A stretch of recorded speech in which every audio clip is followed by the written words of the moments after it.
To clarify, yeah, I got cut the first day, and it was a win. I got a bunch of messages. I was texting my fiance, and that was one of them. I only hurt myself a little bit, and she took that as a win as well, so that's good. So yeah, a little history on me is I stopped believing in God when I was around 12 years old.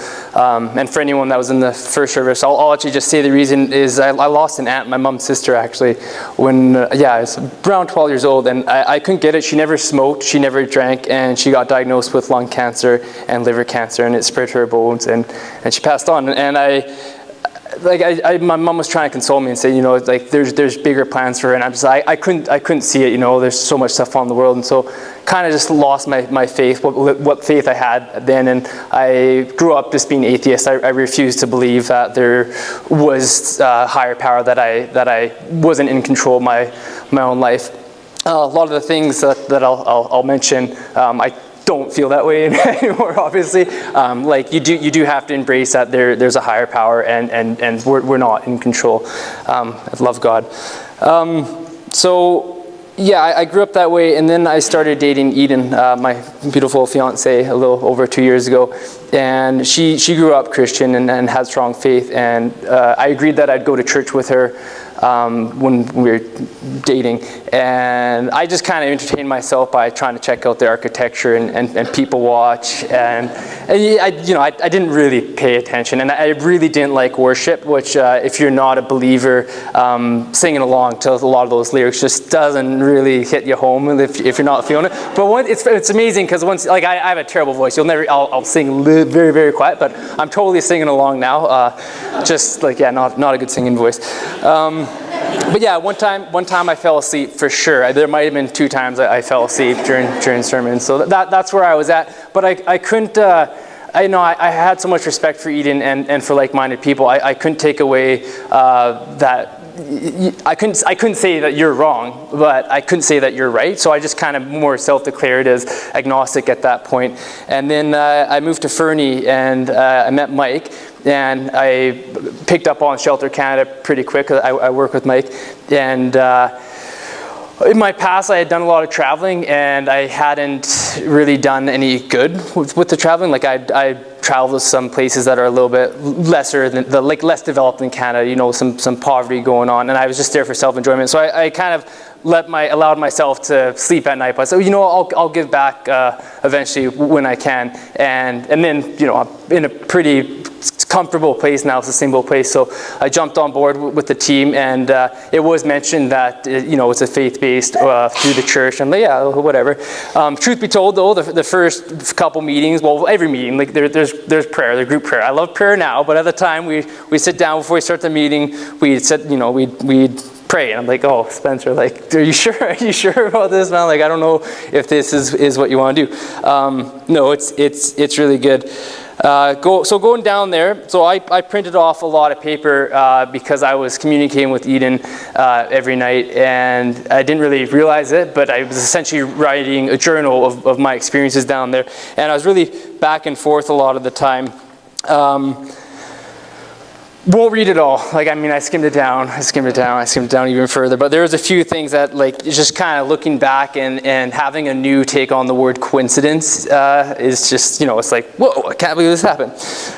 So February 11th, after the first build day, after mentioning that I hurt myself only a little bit, I mentioned, as I stated so many times, I'm not going to just change my beliefs because that's the easy thing to do. Sometimes I get upset because I truly do desire the conviction that my team members and you all feel.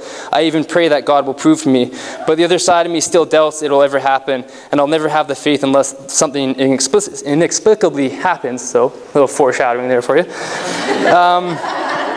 Also, it's worth mentioning, I did start praying. I didn't necessarily believe that they were being answered, but we were praying every night, and I said, hey, what the heck? I didn't pray in group. I wasn't there, but I pray to God at night in bed. And part of the reason, too, with that is, again, when you let skepticism overtake you and you look at Christianity and Christian families or religion, so many things, like you feed into this negative dialogue. And one of it was like, I'd see Christian families in Canada, and I'm not saying it's the case, I'm just saying it was my perspective, that it's like, oh yeah, like things are going really great for you. You have a beautiful family, everyone's healthy, you have a good job. Like, yeah, it's easy to believe in God when everything's so great.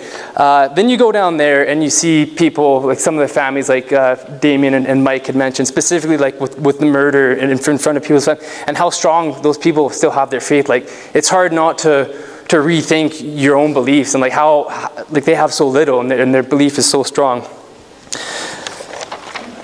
So February 14th, Valentine's Day, yeah.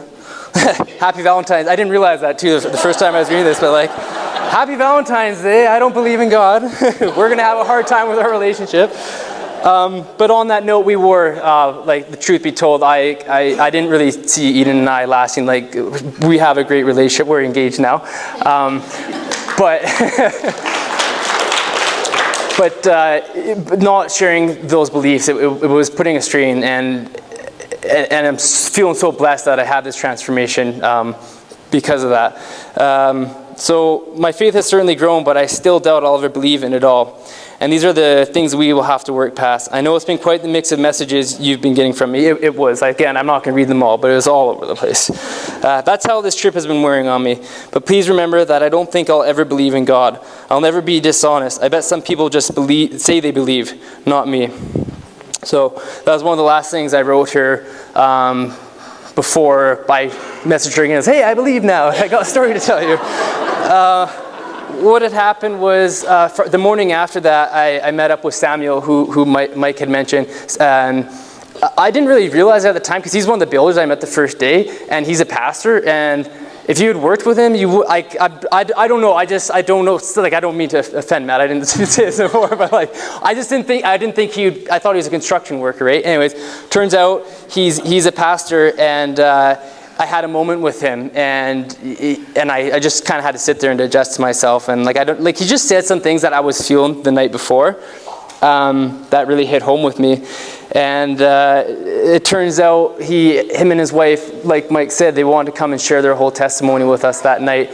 And I wasn't expecting that. Listening to his testimony, which it's available, it was taped. If anyone wants to hear their story, it's supremely incredible. And it makes me feel all the more blessed too that he got put there that night. Won't get into their testimony, but just thinking like how he was there. But again, to that negative interior dialogue that I had, still not believing, and I was listening to it. I was like, you know what, Samuel, this is kind of taken away from the moment I felt with you. Like this you're going on and on here. But true, like seriously, like crazy stuff happening to those people. Beautiful family. Anyways, at the end of it, he asked if anyone would want to come up and he'd pray for them. And I still felt like just for some reason, like normally I wouldn't, right? And if I saw myself up here, if you told me I'd be doing this right now, like two months ago, like I would have wanted to slap you in the face. Like not knocking Christianity or anything like that, but like I wasn't here, right? And I'm here now, never, like I'm advocating for it. So yeah, went up. One of the guys went up before me, and then I went up, and I just kind of like bowed my head and closed my eyes, because that's what I thought you do. I don't know if you have to, but like I do. I feel better.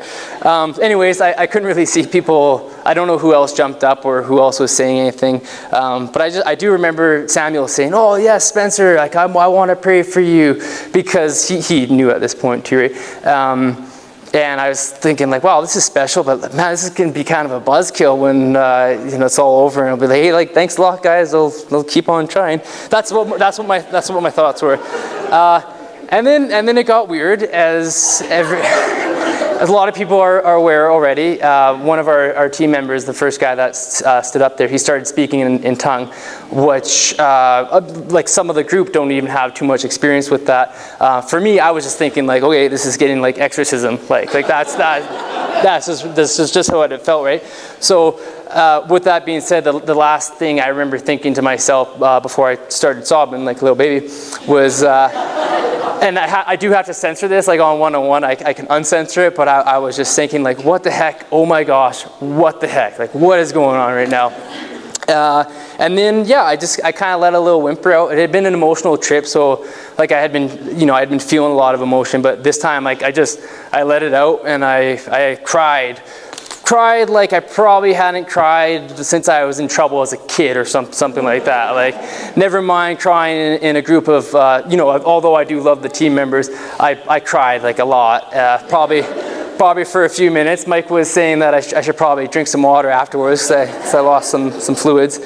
Halfway through, though, crying, I realized that I was crying because I was happy, and the main reason I was happy is I couldn't stop thinking about Eden, and I was thinking how our relationship had been saved, and just feeling this overwhelming love, and I know now that was the love of God. I feel it's always been in my heart, but I never opened up to it until that moment, and it was just, my heart was pounding so strong, and it'll probably go down as the happiest day of my life because I feel saved, like I truly do. And I went around hugging the teammates. I think I almost knocked a couple people over because I was like getting right in the hugging mode.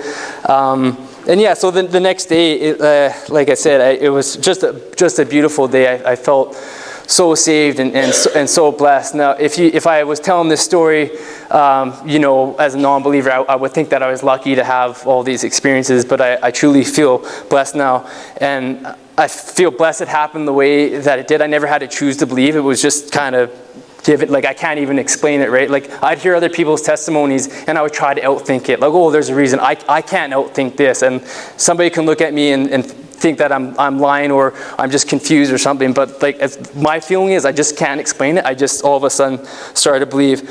I feel blessed that I've had Eden in my life to be patient with me through this process, her and her family.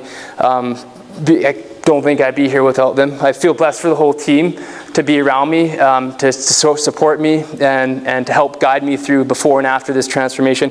And for the trip itself, just being down in El Salvador, it's just truly amazing. And remember Mike saying this a couple of times before and during the trip, like, it's undeniable that something powerful is happening down there, and I choose to believe that is God, and I do accept Jesus Christ as my Lord and Savior. And again, when I started going out with Eden, I said there was a 99% chance that I would ever say those words. So here I am. Well, she reminded me that I turned to 90 somewhere along the way, and then down there it obviously changed a lot more. Last thing I'll read was a February 11th message there, so that would have been, again, the first day. I said, I pray that God will show me. I declare that if He can, I would become an extraordinary advocate for His faith, because if I can be changed, I truly believe anyone could.